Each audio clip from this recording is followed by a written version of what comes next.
বিশ্বকাপে নেপালের বিপক্ষে গ্রুপ পর্বের শেষ ম্যাচের জন্য সেন্ট ভিনসেন্টে প্রস্তুতি সারল টাইগাররা। সমীকরণের জটিলতা এড়িয়ে সুপার 8 নিশ্চিতে জয়ই লক্ষ্য শান্তদের।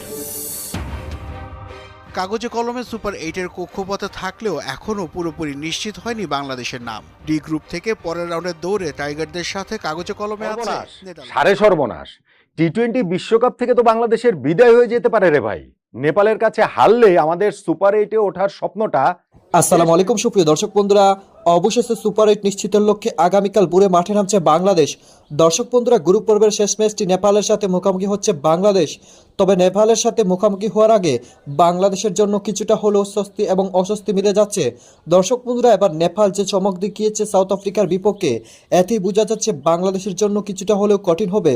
তবে শেষ পর্যন্ত নেপালকে হারিয়ে বাংলাদেশ গ্রুপ পর্বে থেকে পার করতে হবে, না হলে নেদারল্যান্ডস কিন্তু যে কোনো কিছু ঘটিয়ে দিতে পারে। দর্শক বন্ধুরা, তবে শেষ পর্যন্ত কি বাংলাদেশ সুপার 8 খেলতে পারবে? চলুন আমরা সেই সকল বিষয়গুলো পরিপূর্ণ জেনে নেই, এবং সেই সাথে নেপালের বিপক্ষে মাঠে নামার আগে বেশ কিছু গুরুত্বপূর্ণ বিষয় উঠে এসেছে। তো দর্শক বন্ধুরা, চলুন আমরা পুরো ভিডিওটি দেখে নেই। বিশ্বকাপ সুপার 8-এর পথে বাংলাদেশই অনেকটা এগিয়ে, তবে আশা হারাচ্ছে না নেদারল্যান্ডসও।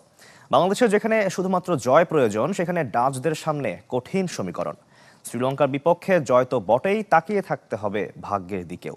তবে নেপালের বিপক্ষে টাইগারদের জয় অথবা ম্যাচ পরিত্যক্ত হলে আর কিছুই করা থাকবে না ডাচদের। সেন্ট ভিনসেন্টে নেপালের ক্ষতবিক্ষত হৃদয়। দক্ষিণ আফ্রিকাকে হারিয়ে গড়া হলো না ইতিহাস। ডি গ্রুপ চ্যাম্পিয়ন প্রোটিয়াস 4 ম্যাচের সবকটিতেই জয়। হারতে হারতেও হারেনি দক্ষিণ আফ্রিকা। বাকি 4 দল খেলেছে 3টি করে ম্যাচ। টেবিলে বাংলাদেশের পয়েন্ট 4, নেদারল্যান্ডসের 2, বিশ্বকাপ থেকে বিদায় নেয়া নেপাল ও শ্রীলঙ্কার পয়েন্ট 1। দক্ষিণ আফ্রিকার সঙ্গী হয়ে সুপার 8-এ যাবে কোন দল? উত্তর বাংলাদেশ অথবা নেদারল্যান্ডস। অর্থাৎ লাল সবুজের মতো ডাচদেরও সুযোগ রয়েছে সেরা 8-এ যাওয়ার। সোমবার নেপালের মুখোমুখি হবে বাংলাদেশ, অপরদিকে নেদারল্যান্ডসের প্রতিপক্ষ শ্রীলঙ্কা। সেন্ট ভিনসেন্টে টাইগারদের জয় অথবা ম্যাচ বৃষ্টিতে ভেসে গেলে সেন্ট লুসিয়ায় আর কিছুই করা থাকবে না ডাচদের, কেননা পয়েন্টের হিসাবে ধরাছোঁয়ার বাইরে চলে যাবে নাজমুল শান্তরা। কঠিন সমীকরণের সামনে স্কট এডওয়ার্ডসের দল। হিসাব নিকাশ জটিল করে দিয়েছে রান রেট। বাংলাদেশের রান রেট 0.478, নেদারল্যান্ডসের অবস্থা নাজুক, মাইনাসের ঘরে 0.408। যদি বাংলাদেশ হেরে যায় আর ডাচরা জিতে যায়, তখন দুদলেরই পয়েন্ট হবে 4। কঠিনতর হলেও রান রেটে নাজমুল শান্তর দলকে টপকে যাওয়ার সুযোগ রয়েছে। সমীকরণ 1, শ্রীলঙ্কার বিপক্ষে আগে ব্যাট করে নেদারল্যান্ডসকে করতে হবে 140 রান, লঙ্কানদের হারাতে হবে 53 রানে। সমীকরণ 2, যদি নেপালের কাছে 38 রানে হেরে যায় বাংলাদেশ, সেক্ষেত্রে লঙ্কানদের 15 রানে হারালে নিশ্চিত হবে নেদারল্যান্ডসের সুপার 8। শেষ 8-এর দৌড়ে টাইগাররা এগিয়ে, তবে অনিশ্চয়তার ক্রিকেট ডাচদেরও স্বপ্ন দেখাচ্ছে। ব্যাটিংয়ে 3 নম্বর পজিশন থেকে ওপেনিংয়ে নেমেও রান পাচ্ছে না নাজমুল শান্ত। দলীয় সাফল্যে শ্রীলঙ্কা ও নেদারল্যান্ডসকে হারানো গেলেও অস্বস্তিতে টাইগার অধিনায়ক। গ্রুপ পর্বে নিজেদের শেষ ম্যাচে নেপালের মুখোমুখি হবে বাংলাদেশ। তুলনামূলক সহজ প্রতিপক্ষ হওয়ায় রানে ফেরার সুবর্ণ সুযোগ শান্তর। নেদারল্যান্ডসকে হারিয়ে টি-20 বিশ্বকাপে সুবিধাজনক অবস্থানে বাংলাদেশ। সুপার 8-এর পথে এক পা দিয়ে রেখেছে টিম টাইগার্স। দলগত পারফরমেন্সে এসেছে 2 জয়, বিপরীতে ধারাবাহিক ব্যর্থ টাইগার টপ অর্ডার।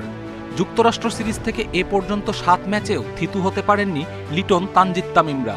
সবচেয়ে প্রশ্নবিদ্ধ অধিনায়ক শান্তর পারফরমেন্স। ভারতের বিপক্ষে ওয়ার্ম আপ সহ সবশেষ 6 ম্যাচে করেন 61 রান। বিশ্বকাপে 3 ম্যাচে করেছেন 22, স্ট্রাইক রেটও যাচ্ছে তাই। তবুও ব্যর্থতার বৃত্ত ভাঙতে না পারা শান্ত নিজেকে আড়াল করেই চলেছেন। ক্যাপ্টেন দেখে জিনিসটা এমন না যে প্রতিদিনই ভালো খেলতে হবে, এরকমও ফিল করছি না, বাট আমার রেসপন্সিবিলিটিস আছে যে আমি অ্যাজ এ ব্যাটসম্যান হিসেবে কতটুকু কন্ট্রিবিউট করতে পারি। এদিকে সাকিবকে নিয়ে সমালোচনা যখন বহির্বিশ্বে ছড়িয়ে যায়, হিট অব দ্য মোমেন্টে তার কড়া জবাব ব্যাট হাতে দিয়েছেন টাইগার পোস্টার বয়। কিন্তু শান্তর জন্য অপেক্ষা আর কতদিনের? রান করতে হবে ব্যাটসম্যান হিসেবে, বাড়তি কোনো চাপ আমি ফিল করছি না। যদি স্টার্ট পাই অবশ্যই টিমের জন্য ভালো কিছু করার চেষ্টা করব। রান খরা কাটাতে একটা নতুন দিনের অপেক্ষায় শান্ত। গ্রুপ পর্বে নেপালের বিপক্ষে সেই সুযোগ কি কাজে লাগাতে পারবেন টাইগার অধিনায়ক? সুপার 8-এর আগে ফর্মে না ফিরলে সমালোচনায় বিদ্ধ হতে হবে নাজমুল শান্তকে। সুপার 8-এ অদ্ভুত শিডিউলের ফাঁদে বাংলাদেশ। টানা 2 দিন খেলতে হবে 2 ম্যাচ, যেখানে আবার প্রতিপক্ষ অস্ট্রেলিয়া, ভারতের মতো জায়ান্টরা। ফলে গেম প্ল্যান করতে যেমন বেগ পেতে হবে টাইগারদের, তেমনি বিশ্রামের অভাবে বাড়বে ইনজুরির সংখ্যাও। দক্ষিণ আফ্রিকার বিপক্ষে দারুণ এক ম্যাচে বাংলাদেশকে কঠিন বার্তা দিয়ে রাখল নেপাল। জয়ের বন্দরে গিয়ে 1 রানে হারলেও সবশেষ ম্যাচে টাইগারদের চোখ রাঙাচ্ছে নেপাল। এই বাধা উতরে সুপার 8-এ যেতে হবে টাইগারদের। সেখানেও টাইগারদের জন্য অপেক্ষা করছে দৃষ্টিকটু এক সূচির। আগে থেকেই আইসিসির নির্ধারিত করে রাখা সূচিতে দেখা যাচ্ছে টানা 2 দিনে 2 ম্যাচ খেলতে হবে বাংলাদেশকে। 21 জুন ভোর 6:30টায় বাংলাদেশের প্রথম প্রতিপক্ষ অস্ট্রেলিয়া। এর পরদিন অর্থাৎ 22 জুন রাত 8:30টায় বাংলাদেশের প্রতিপক্ষ ভারত। টানা 2 দিনে 2 বড় প্রতিপক্ষের বিপক্ষে খেলতে হবে টাইগারদের, জানিয়ে টাইগার সমর্থকরা মেতেছেন আইসিসির সমালোচনায়। ক্রিকেটে গেম প্ল্যান বলে একটা টার্ম আছে। ম্যাচের আগে যত বেশি সময় পাওয়া যায়, প্রতিপক্ষ নিয়ে তত বেশি পরিকল্পনা সাজানো যায়। সুপার 8-এ সেই সময়টাই দেয়া হয়নি বাংলাদেশকে। এছাড়াও একটা ম্যাচ পর ক্রিকেটারদের রিকভারির বিষয় থাকে। হালকা চোট সারাতে মাঝে থাকা একদিনের বিরতি যথেষ্ট হয়ে যায় অনেক সময়। সেই সময়টাও পাবে না টাইগাররা। শুধু বাংলাদেশ বলে নয়, টাইগারদের জায়গায় অন্য কোনো দল হলে তাদেরও পড়তে হতো এই বিভ্রান্তিতে। 17 জুন নেপালকে হারিয়ে সুপার 8 নিশ্চিত করাটাই দলের এখন প্রথম লক্ষ্য। তারপর সুপার 8-এর প্রতিপক্ষ নিয়ে ভাবতে চায় ম্যানেজমেন্ট। সর্বনাশ, সাড়ে সর্বনাশ।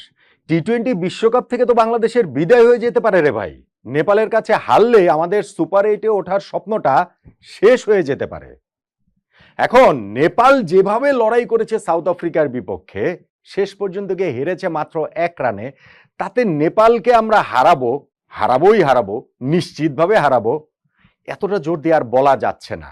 নেপালের এখন আর সুপার 8-এ যাওয়ার কোনো চান্স নেই। কিন্তু তারা যদি বাংলাদেশকে হারিয়ে দেয়, তাহলে বাংলাদেশের সর্বনাশ হয়ে যেতে পারে। অন্য ম্যাচটাতে নেদারল্যান্ডস যদি শ্রীলঙ্কাকে হারাতে পারে, তখন নেট রান রেটের আমি একটা ইকুয়েশন দেখলাম, যেই তো দর্শক বন্ধুরা, আপনারা হয়তো পুরো ভিডিওটি দেখে এবং এই সকল আলোচনাগুলো শুনে অবশ্যই বুঝতে পেরেছেন, অবশেষে গ্রুপ পর্বের শেষ ম্যাচটিতে নেপালের মুখোমুখি হচ্ছে বাংলাদেশ। যদিও নেপাল কিছুটা হলেও ভয়ঙ্কর, তবে বাংলাদেশ সেই সকল বাধা অতিক্রম করে সুপার 8 নিশ্চিত করবে এবং গ্রুপ পর্ব থেকে 3 ম্যাচ জয় নিয়ে সুপার 8-এ উঠবে ইনশাআল্লাহ। তো দর্শক বন্ধুরা, আপনারা পুরো ভিডিওটি দেখে এবং সেই সাথে এই সকল আলোচনাগুলো শুনে আপনারা কি বুঝতে পেরেছেন? তবে কি শেষ পর্যন্ত নেপালকে হারিয়ে সুপার 8 নিশ্চিত করবে, নাকি নেপালের সাথে হেরে সমীকরণ দিয়ে বাংলাদেশ সুপার 8-এ উঠবে? এ বিষয়ে আপনাদেরকে মতামত অবশ্যই কমেন্ট করে জানিয়ে দিবেন। তো দর্শক বন্ধুরা, ভালো থাকুন, সুস্থ থাকুন।